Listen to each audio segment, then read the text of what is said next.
Hello verse, ఈరోజు నేను మా పిల్లల కోసం అయితే చికెన్ సమోసా చేస్తున్నాను. ఏంటి చికెన్ సమోసా అంటున్నారు? సో చికెన్ సమోసాని చాలా ఈజీ. మనం స్వీట్ కార్న్ సమోసా అయితే ఎలా చేస్తామో అలానే ప్రాసెస్ అయితే.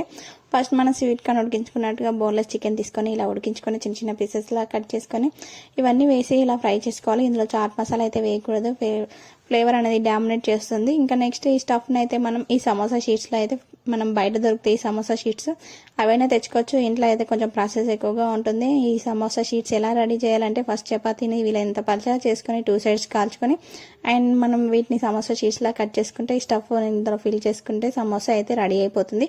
చికెన్ సమోసా ఈ స్టిక్గా ఉండడానికి బయట లీక్ కాకుండా ఉండాలంటే మైదాని వాటర్లో వేసి ఇంకా మనం ఈ లిక్విడ్ లాగా చేసి 2 సైడ్స్ ఇంకా అతికించుకున్నట్టయితే మనకి సమోసా అయితే స్టిఫ్గా అలానే ఉండిపోతుంది. ఆయిల్లో ఇలా డీప్ ఫ్రై చేసుకుంటే చికెన్ సమోసా రెడీ అయిపోతుంది. ఇదే ప్లేస్లో ఆనియన్ సమోసా, కార్న్ సమోసా ఇవన్నీ చేసుకోవచ్చు. Thank you for watching. ఎలా వచ్చిందో కామెంట్ చేయండి ప్లీజ్.